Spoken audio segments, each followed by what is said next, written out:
போட்டுக்க பாப்பாவோட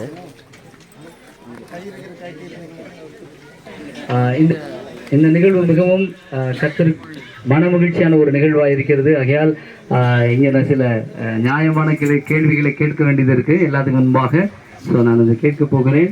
ஸோ நீங்கள் கவனிக்கும்படி அன்பாய் கேட்டுக்கொள்கிறேன். நீங்கள் ஆண்டவராக இயேசு கிறிஸ்துவை தேவனுடைய குமாரன் என்று விசுவாசிக்கிறீர்களா?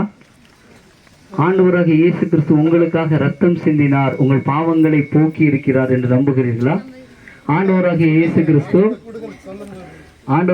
கிறிஸ்து மீண்டும் வருவார் என்று நம்புகிறீர்களா? ஆண்டவராகிய இயேசு கிறிஸ்துவை உங்கள் சொந்த இரட்சகராக ஏற்றுக்கொள்வதற்கு ஏதாகிலும் தடை உண்டா? ஆண்டவராகிய இயேசு கிறிஸ்துவை உங்கள் முழு மனதோடும் விசுவாசித்து அவரை வாழ்நாள் முழுவதும் பின்பற்றுவீர்களா? ஆண்டவராகிய இயேசு கிறிஸ்து சொன்ன கற்பனைகளையும் கட்டளைகளையும் உங்கள் வாழ்க்கையில கை கொள்வீர்களா? இறுதி வரைக்கும், மரண வரைக்கும் அவர் மேல் கொண்ட விசுவாசத்தை விட்டு விலகாதிருப்பீர்களா? ஆண்டவர் சொன்ன சகல நன்மைகளையும் ஜனங்களுக்கு செய்வதற்கு ஆயத்தமாயிருக்கிறீர்களா? நீங்கள் உங்கள் சபைக்கும் உங்கள் போதகருக்கும் கீழ்ப்படிந்து வாழ்நாள் முழுவதும் கர்த்தருடைய சமூகத்தில் சாட்சியை வாழ விரும்புகிறீர்களா? ஸோ சபையாருக்கு முன்பாகவும் எல்லாருக்கும் முன்பாகவும் மகள் வாக்கு கொடுத்திருக்கபடியால் மகளை பிதா குமாரன் பரிசுத்த ஆவி என்கிற திரித்துவ தேவனுடைய நாமத்தினாலே மகளை நாங்கள் இப்போது ஞானஸ்நானப்படுத்த போகிறோம். கர்த்தர் நம்மை ஆசீர்வதிப்பாராக. ஆமென். இன்னும் கடைசியாக ஒரு முக்கியமான கேள்வி, பிதா குமாரன் பரிசுத்த ஆவி என்கிற திரித்துவ தேவனை விசுவாசிக்கிறீர்களா, நம்புகிறீர்களா? ஐயா ஜெயராஜை அவர்கள் ஜெபம் செய்வார். மகா இரக்கமும் கிருபையும் அன்பு நிறைந்த பரலோக தகப்பனே, இந்த பரிசுத்தமான இந்த நாளுக்காக இந்த ஞானஸ்நான கூடுகைக்காக உமக்கு நன்றி செலுத்துகிறோம். இந்த கூடுகை ஆரம்பம் முதல் ஆண்டவரை இந்த வேலையில் வரையிலும் நீர் பொறுப்பை நடத்தி கொண்டிருக்கிற மேலான கிருபைக்காக உமக்கு நன்றி செலுத்துகிறோம். ஊழியர் குடும்பத்தில் இந்த மகளை கொடுத்து ஒவ்வொரு நாளுக்கு ஏற்ற சரீர வளர்ச்சியை கொடுத்து ஞானத்தை கொடுத்து அறிவை கொடுத்து ஆண்டவர் ஏற்ற நாள் ஏற்ற வேலை வருகிற போது உம்முடைய கட்டளையின்படி உம்முடைய நீதியை நிறைவேற்றும்படியாய் இந்த நாட்களுமோடு உடன்படிக்கை பண்ண உம்முடைய ஜீவ பேர் எழுதப்பட்ட அந்த மகள் பேர் எழுதப்பட ஒப்புக் கொடுத்த மகளை உடைய கருத்தில் ஒப்புக் கொடுக்கிறேன். ஆண்டவர் இந்த மகளை நீங்க பொறுப்படுத்தும்படியாய் நடத்தும்படியாய் இது முதல் கொண்டு இந்த மகளுடைய ஆசீர்வாத வாசல்களை திறந்து எல்லா விதமான ஆசீர்வாதங்களில் நிரப்பி அற்புதம் அதிசயமாய் நடத்தும்படியாய் செபிக்கிறேன். விசேஷித்தமுடைய பாதுகாப்பு, பராமரிப்பு, வழிநடத்தல், ஆலோசனை இந்த பிள்ளைகளோடு கூட இருக்கட்டும். பரிசுத்த ஆவியை பெற்று ஆவி நிறைவுல ஒவ்வொரு நாளும் கால நிற்கிறவைதாரும் தொடர்ந்து உடைய நாமம் பிள்ளையுடைய மகிமைப்பட ஆண்டவரை உடன்படிக்கை பண்ணி ஆண்டவரே சூத்திர ஞானஸ்நானம் எடுத்து எழுந்திருக்கிற போது பரிசுத்த ஆவியான உண்மையில் இறங்குவதை போல ஆண்டவரே இந்த மகள் மேல உடைய பரிசுத்த ஆவி அளவில்லாமல் ஊற்றப்படும்படியாய் தெய்வ பிரசன்ன மகளின் வாழ்க்கையில கடந்து வரும்படியாய் தெய்வ மகிமை மூடும்படியாய் உடைய சம்பவத்தில் செபிக்கிறோம். அநேகருக்கு இந்த பிள்ளை சாட்சியாய் எழுப்பும், அநேகருக்கு முன்மாதிரியாய் வையும், சபையில சாட்சியாய் நிறுத்தும், தொடர்ந்து பொறுப்படும் ஆசீர்வதியும் பலப்படுத்தும். ஆண்டவர் நம்முடைய நாம மகிமைப்பட பிதா குமாரன் பரிசுத்தாவி நாமத்தில் இந்த மகளை வாழ்த்தி ஆசீர்வதிக்கிறேன் நல்ல பிதாவே. ஆமென். ஆமென்.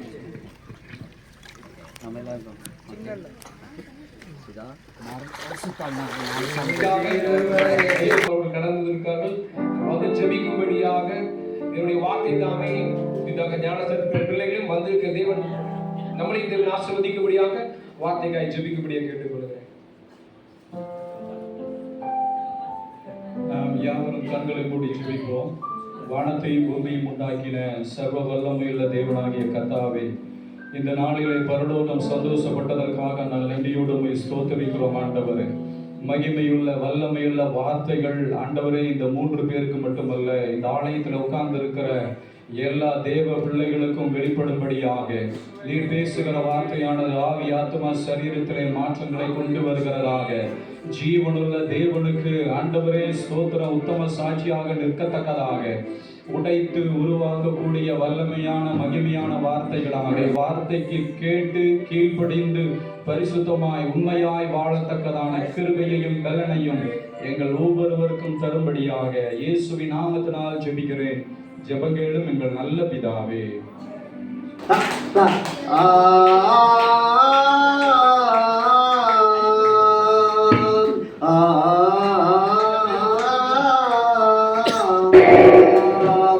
அத்திமரம் போல்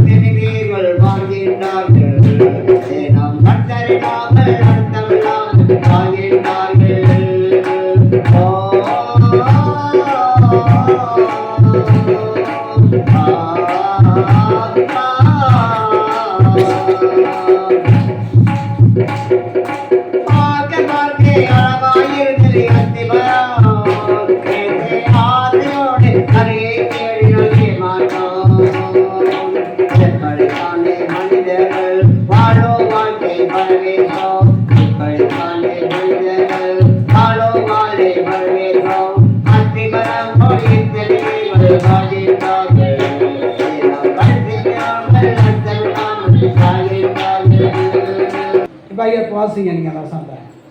தேவத்ரியோ எல்லாராலும் நற்சாட்சி பெற்றவன் அல்லாமல் சத்தியத்தாலும் நற்சாட்சி பெற்றவன். நாங்களும் சாட்சி கொடுக்கிறோம், எங்கள் சாட்சியும் மெய் என்று அறிவீர்கள்.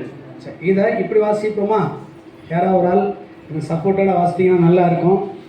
ஜாஸ்மினுடைய அம்மா இருக்கீங்களா? இல்லை, சரி அவங்க அத்தை வாசிங்க. அந்த வசனத்தை 12ஆம் வசனத்தை தேய்மெத்திரி என்ற இடத்துல ஜாஸ்மின் போட்டு வாசிக்க பார்க்கலாம். அதான் கவனிக்கின்றது வசனத்தை. 3 யோவான் 1ஆம் அதிகாரம் 12ஆம் வசனம். தெளிவா சொல்லுங்க. ஜாஸ்மின் எல்லாராலும் நற்சாட்சி பெற்றதும் அல்லாமல் சத்தியத்தினால நற்சாட்சி பெற்றவர். நாங்களும் சாட்சி கொடுக்கிறோம், எங்கள் சாட்சி மெய் என்று அறிவீர்கள். அல்லேலூயா. 3 பேருக்கு நான் சொல்லக்கூடிய ஒரு ஆலோசனை வார்த்தைன்னா 3 யோவான்ல அருமையான யோவான் அண்ணையா தேமேத்திரி கொடுத்து சாட்சி கொடுக்குறாரு. தேமேத்திரி எல்லாரும் நற்சாட்சி பெற்றாங்க. நீங்கள் 3 பேருமே கர்த்தருடைய பிள்ளைகளாயிட்டீங்க. நீங்கள் தேவனுக்கென்று நியமிக்கப்பட்டவர்கள். யாருக்கு நியமிக்கப்பட்டவங்க? நீங்கள் 3 பேருமே மனவாட்டி. நீங்கள் 3 பேருமே மனவாட்டி. மணவாளன் வரும் இயேசு கிறிஸ்துவின் வரும்போது இவர் கரைக்கரையற்றவர்களாய் வாழ்ந்து ஆண்டவரை உம்மோடு கூட சேர்க்கப்படுவார்களாக. அப்படியே செய்கிறதற்காக நன்றி. இயேசுவின் நாமத்தில் பிதாவே. தேங்க்யூ. கர்த்தருடைய பரிசுத்த நாமம் மகிமைப்படுவதாக. இந்த வாய்ப்பை கொடுத்த தேவனுக்கும் அருமையான பாஸ்டர் குடும்பம் சபையாருக்கும் நான் நன்றியை தெரிவித்துக் கொள்கிறேன். அல்லேலூயா, அல்லேலூயா. எல்லாரும் சேர்ந்து சொன்னாங்களா? பாஸ்டர் ஆனந்த் சொன்னார், நான் கொஞ்சம் பேரை தான் கூப்பிட்டுருக்கேன் அப்படின்னா. கொஞ்சம் பேருமே இவ்வளோன்னா நீ நிறைய பேர் கூப்பிட்டாதான் எல்லாம் தெரியல. அல்லேலூயா. இன்றைக்கு உண்மையாலுமே ஒரு மிகப்பெரிய ஒரு மகிழ்ச்சியான ஒரு சந்தர்ப்பம். வேதத்தில் நம்ம வாசிக்கிறோம், ஒரு மனிதன் மனம் திரும்பும் பொழுது பரலோகத்திலே தூதர்களுக்கு முன்பாக என்ன உண்டாகுமா? சந்தோஷம் உண்டாகும். அல்லேலூயா, அல்லேலூயா.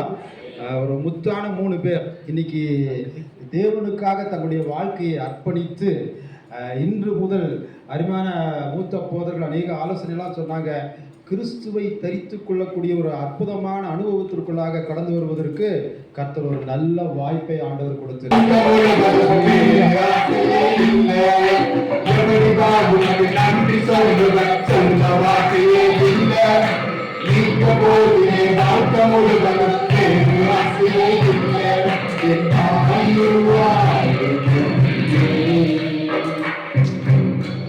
பொருளை கண்டீரையா என் பெயருள்ளாரும் சொல்லி அழைத்தீரையா என் தாயுள்ளாரும் என் பொருளை கண்டீரையா என் பெயருள்ளாரும்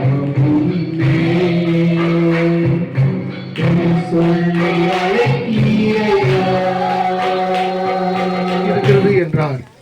இது என்ன அப்படின்னு சொன்னீங்கன்னா, ஆண்டவராக மத்தேயுல பார்க்கும் பொழுது 6ஆம் அதிகாரம் 1வது தேவனுடைய ராஜ்யத்தையும் அப்படி நீதியும் தேடுங்கள் அப்படின்னு. முதல் நீதியை நிறைவேற்றுவது இந்த ஞானஸ்தானம். இந்த ஞானஸ்தானத்தின் மூலியமாக தான் முதல் இந்த நீதியை நிறைவேற்றுது. ஏனென்றால் ரோமர்ல இதை குறித்து சொல்லப்படுகிறது. ரோமர் 6ஆம் அதிகாரத்தில் எப்படியான நீதி நிறைவேற்றுவது என்று சொன்னால் 4வது வசனம் சொல்லுகிறது, மேலும் பிதாவின் மகிமையில கிறிஸ்து மரித்தொருந்து எழுப்பப்பட்டது போல நாமும் புதிதான ஜீவன் உள்ளவர்களாய் நடந்து கொள்ளும்படி. இது எது அப்படின்னா, புதிதான ஜீவன் உள்ளவர்களாய் நடந்து கொள்ளும்படி. இன்னைக்கு ஞானஸ்தானம் பெற்று கரை ஏறின உடனே என்ன செய்யணும்னா, இயேசு சொன்னார் மறுபடியும் பிறக்கணும்னு. மறுபடியும் பிறக்கிறது என்று சொன்னால் என்னன்னா, ஜலத்தினாலும் ஆவினாலும் பிறப்பு. இன்றைக்கு தண்ணீரில் மூழ்கி எழுந்திருக்கும் பொழுது இன்றைக்கு என்ன செய்யுங்க, இங்கே வந்து தண்ணீரில் இங்கே சேர்க்கப்படுகிற அந்த சந்தோஷம் அங்கே உண்டாயிருக்கிறது. கர்த்தர் தாமே ஆசீர்வதிப்பார். ஆமாம். உங்கள் வாழ்க்கையில் என்ன செய்யணும்? வளர்ந்து பெருகி அது ஒரு மலையளவுக்கு என்ன செய்யணும்? உயர்ந்து நிற்கணும். விசுவாசத்தில் நீங்கள் வளரணும். கர்த்தரை அறிகிற அறிவில் என்ன செய்யணும்? வளரணும். வளர வளர வளர விசுவாசம் உங்களுக்குள்ள பெருகும். விசுவாசம் பெருக பெருக ஜெபம் மாறும், சிந்தனை மாறும், லைஃபு மாறும். சொன்னது போல் ட்ரெஸ்ஸு மாறும், ஒழுக்கங்கள் மாறும், சிந்தைகள் மாறும், எண்ணங்கள் மாறும். நீங்கள் ஆண்டவருக்காக ஒரு பெரிய சாட்சியாக, சபையில் ஒரு பெரிய தூண்களாக, ஆமென், கர்த்தர் உங்களை வைத்திருக்கிற ஒரு தேவ தரிசனத்தை நிறைவேற்றுகிற பிள்ளைகளாக கர்த்தர் உங்களை உருவாக்க கர்த்தர் கிருபை பாராட்டுவார். அல்லேலூயா. எனவே இந்த நாளில் ஞானஸ்நானம் எடுத்த தேவனுடைய பிள்ளைகள் முடிவறிந்தும் கிறிஸ்துவுக்குள்ளே நிலைத்து நின்று கர்த்தருடைய நாமத்தை மகிமைப்படுத்துங்க. ஜீவனுள்ள நாளெல்லாம் அவருக்கு சாட்சியாக என்ன செய்யுங்க? வாழுங்க. கர்த்தர் உங்களை ஆசீர்வதிப்பார். அவர் உயிர்த்தெழுதலின் சாயலிலும் இணைக்கப்பட்டிருப்போம். நாம் இனி பாவத்துக்கு ஊழியம் செய்யாதபடிக்கு பாவ சரீரம் ஒளிந்து போகும் பொருட்டாக நம்முடைய பழைய மனுஷன் அவரோடு கூட சிலுவையில் அறையப்பட்டது என்று அறிந்திருக்கிறோம். மரித்தவன் பாவத்துக்கு நீங்கி விடுதலையாக்கப்பட்டிருக்கிறானே. இன்றைக்கு இந்த ஞானஸ்தானம் பெற்று நீங்கள் எழும்போது நீங்கள் உங்கள் பழைய இந்த சரீரம், பழைய சுவா எல்லாம் என்ன செய்யுது? அடக்கம் பண்ணப்பட்டது. மறுபடியும் ஒரு புதிதாய் பிறந்த குழந்தை போல எழுந்திருக்க வேண்டும்படியாக இதுதான் அந்த நீதி. முதல் நீதியை ஆண்டவராக இயேசு கிறிஸ்து நிறைவேற்றினார். அவர் எழுந்து வரும்பொழுது தேவ ஆவியானவர் அவர் மேல் இறங்கி வந்து, இதோ என்னுடைய நேசகுமாரன், இவரில் நான் பிரியமா இருக்கிறேன் என்று பிதாவினால் அங்கிருந்து ஒரு சத்தத்தை அவர் கேட்டதை பார்க்கிறோம். அதனால் இந்த நாளிலே உங்கள் நிமித்தம் பாருங்க, மனம் திரும்புகிற ஒரு பாவி நிமித்தம் பரலோகத்தில் மிகுந்த சந்தோஷம். இன்னைக்கு உங்க 3 பேருக்கு மூலியமா இங்க இவ்வளவு பேர் சந்தோஷப்படுறாங்களோ இல்லையோ, இந்த சந்தோஷத்தை காட்டிலும் பரலோகத்தில் தேவன் சந்தோஷப்படுகிறார். அங்க ஒரு திரளான கூட்டம் சந்தோஷமாகி இன்றைக்கு தேவனை ஆர்வரித்துக் கொண்டிருக்கிறது. ஒரு கூட்டம் நமக்கு என்ன செய்து ஜீவ புஸ்தகத்தில் பேர் எழுதப்பட்டு பரலோக ராஜ்யத்துக்குரிய பிள்ளைகள் இன்றைக்கு என்ன செய்யறாங்க? 3 பேர் இன்றைக்கு பேர் எழுதப்படுகிறார்கள், இங்கு சேர்க்கப்படுகிறார். அந்த சந்தோஷம் அங்கு உண்டாயிருக்கிறது. கர்த்தர் தாமே ஆசீர்வதிப்பார். ஆமென். என்று நம்புகிறீர்களா? அவர் உங்களுடைய பாவங்களுக்காக சிலுவையிலே மரித்தார், அடக்கம் பண்ணப்பட்டார், உயிர் தெழுந்தார், மீண்டும் வருவார் என்கிற சத்தியங்களை நம்புகிறீர்களா? உங்களை அழைத்து செல்ல ஆண்டவர் வருவதற்கு ஆயத்தமாக இங்கு சாட்சியுள்ள வாழ்க்கை வாழ்வீர்களா? இந்த பூமியிலே கடைசி வரைக்கும் கர்த்தருடைய கற்பனைகளையும் கட்டளைகளையும் கைக்கொள்ள ஒப்புக்கொள்கிறீர்களா? இந்த நிகழ்வுக்கு உங்களை யாராகிலும் கட்டாயப்படுத்தி அழைத்து வந்தார்களா? உங்கள் முழு மனதோடு இதை ஏற்றுக்கொண்டு இந்த நம்பிக்கையிலே வாழ்வேன் என்று அர்ப்பணிக்கிறீர்களா? கர்த்தர் தாமே உங்களை ஆசீர்வதிப்பாராக. இவர்களுக்காக பாஸ்டர் பிஷப் ஜான் டி செல்வம் அவர்கள் ஜெபிக்கும்படியாக கேட்டுக்கொள்கிறேன். நல்ல பிதாவே, இயேசுவின் நாமத்தினாலே உம்மோடு உடன்படிக்கை செய்த அருமையான சகோதரனை உம்முடைய அற்புதமான ஆணிகள் பாய்ந்த கரங்களை நாங்கள் ஒப்புக் கொடுக்கிறோம். இந்த நாளிலே எடுத்த இந்த தீர்மானத்தை கர்த்தாவே உம்முடைய வருகை பரியந்தம் நீர் காத்துக்கொள்ள வல்லவராய் இருக்கிறீர். உம்முடைய அற்புதமான கரம் என்னால் அந்த மகன் மேல் இருப்பதாக, உம்மோடு செய்த உடன்படிக்கையில என்னாலும் நிலைத்திருக்கும்படியாய், முடிவு பரியந்தம் நிலைத்திருந்து இந்த ரட்சிப்பை காத்துக்கொள்ளும்படியாய் தேவ கிருபை மகன் மேலே பெருகுவதாக. இயேசுவின் நாமத்தினாலே இந்த ஞானஸ்தானத்தின் முடிந்த பிற்பாடு ஒரு பெரிய திறந்த வானத்தின் அனுபவம் இந்த மகனுடைய வாழ்வாய் மாறுவதாக. இயேசுவின் நாமத்தினாலே புதிதான ஜீவன் உள்ளவர்களாய் என்னால் உம்முடைய நாம மகிமைக்காக இந்த மகன் நடந்து கொள்ளும்படியாய் பரிசுத்த ஆவியானவர் இந்த மகனை பொறுப்படுத்திக் கொள்வீராக. உம்முடைய ஆசீர்வதிக்கிற கரத்துல நாங்கள் ஒப்புக் கொடுக்கிறோம். இயேசுவின் மூலம் ஜெபிக்கிறோம் பிதாவே. ஆமென்.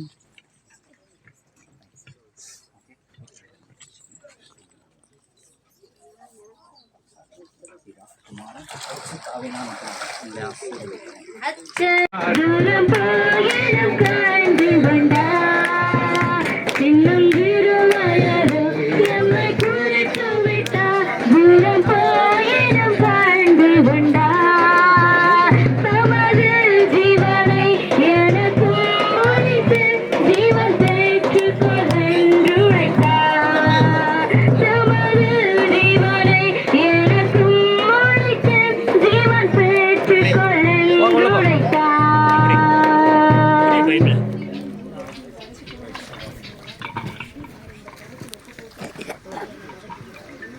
ஜீசஸ். ஆண்டவராகிய இயேசு கிறிஸ்துவை நீங்கள் முழு மனதோடு விசுவாசிக்கிறீர்களா? அவர் தேவனுடைய குமாரன் என்று நம்புகிறீர்களா? அவர் மீண்டு வந்து நம்மை அழைத்து செல்வார் என்று நம்புகிறீர்களா? உங்களுடைய பாவங்களை எல்லாவற்றையும், அது அக்கிரமங்களை, அநியாயங்களை மன்னித்திருக்கிறார் என்று எடுக்கிறதுனால ஒரு கிராண்டாக செலிப்ரேட் பண்ணுறதை நான் இப்போ தான் முதல் முறையாக பார்க்குறேன். ஆனால் எல்லா நாளும் முக்கியம்தான். பேப்டிஸ் எடுக்கிறதுனால ரொம்ப ரொம்ப முக்கியம். ஞானஸ்தானம் என்பது நம்ம ஆண்டவருடைய அவருடைய அந்த ரட்சிப்புக்குள்ளே போகிறதுக்கு முதல் படி. இன்றைக்கு அவளோடு கூட சேர்ந்து 2 சகோதரர்களும் எடுக்கிறாங்க. நம்ம எல்லாரும் ஊழியர்கள், தேவ பிள்ளைகள் எல்லாம் கூடி வந்திருக்கிறோம். இதை பரலோகம் பார்த்து மகிழ்ந்து கொண்டிருக்கிறது.